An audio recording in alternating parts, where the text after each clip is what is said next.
ini benefitnya apa? Nah, karena saya kan sering rekom orang-orang untuk IF kan, selain untuk jaga proporsional biar nggak buncit. Nah, supaya kalau kita jadi pembicara di seminar, perut ini kelihatan bagus. Nah, selain itu, IF ini benefitnya apa, bro? Yang diketahui secara Lebih umum. ke mengatur kadar gula. Kadar gula. Ya, karena kalian harus tahu bahwa penyakit ginjal tuh rata-rata cuma karena 3 hal. Apa tuh? Kurang minum, kebanyakan gula, kebanyakan garam. Oh. Udah. Kurang minum itu akan mengakibatkan hipersaturasi. Jadinya kental banget di ginjal. Jadi ya zat-zat itu menjadi kristal. Betul. Kalsium jadi kristal, urium jadi kristal, dan kawan-kawan. Nah, sementara kalau gula kebanyakan, dia akan merusak sistematika ginjal, jadinya ganggu sistem kerja pankreas juga, jadinya diabetes, gula darah, hiperglikemi. Garam jadi kristal. Oke. Jadi sesimpel ini aja. Kalau menurutku ya 3 hal ini ya. Berarti kalau seorang disuruh milih diwajibkan IF atau tidak, saran dokter wajib IF atau enggak? Menurutku pilihan. Karena ada orang yang kayak aku harus bulking, tapi ada orang yang warmile day. Yang penting kalau kamu udah yakin IF, jangan langsung tiba-tiba berat jendelanya. Oke. Kurangi yang bisa kamu kurangi. Jadi nggak usah saklek, kan nggak ada. Bukan kayak kamu IF terus gagal terus kamu dimarahin, enggak. Coba aja sesuai yang kamu happy. Misalkan kamu satu jendela itu masih minum, ya udah nggak apa-apa, minumnya ada manis dikit. Kedepannya jangan. Karena gula ini kan kayak nikotin, harus perlahan. Betul. Itu alasan kenapa pas gula itu kayak nikotin gula banget. itu kayak nikotin. Aku udah ngerasain. Cuman memang efeknya nikotin itu lebih berat. Betul. Karena ada asap ya. Sementara gula ada pankreas, nikotin tuh nggak bisa diolah.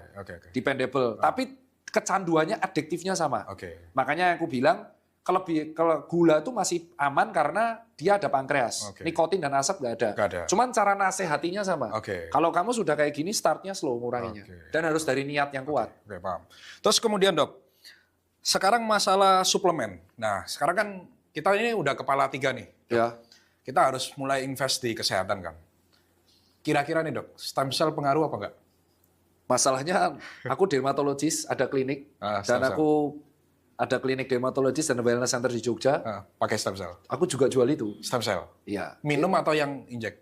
Dua-duanya ada. Dua-duanya ada. Future itu. Itu masa depan. Masa depan. Kayak kamu percaya sama kripto kan. Aku percaya bahwa future-nya health di Indonesia, health industry, itu 3 hal. Apa? Segala sesuatu yang terkait longevity.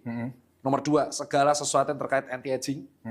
Segala sesuatu yang terkait tentang kuratif penyembuhan tanpa invasif. Tanpa beda ya? Tanpa beda. Jadi yang pertama, soal longevity. Orang tuh akan membayar apapun, melakukan apapun supaya dia awet muda, supaya umurnya panjang. Betul, umurnya panjang. Takut kematian. Karena orang kaya pengen umur panjang dong. Ya, longevity. Nah, salah satu saya adalah teknologi stem cell dan kawan-kawan itu untuk longevity. Kedua, anti-aging. Orang tuh takut tua. Dan itu alasan kenapa industri kesehatan yang terkait anti-aging itu tinggi. Yang ketiga adalah operasi non-invasif. Itu alasan teknologi kesehatan sekarang, operasi cuma 7 mm. Ya, selubang kunci. Operasi cuma pakai kamera mikro. Karena semakin minimal invasifnya, semakin cepat recovery-nya, semakin kecil risikonya. Nah akhirnya orang tuh akan rela membayar besar demi 3 hal ini. Nah jadi kalau ditanya percaya sama stem cell, percaya ya.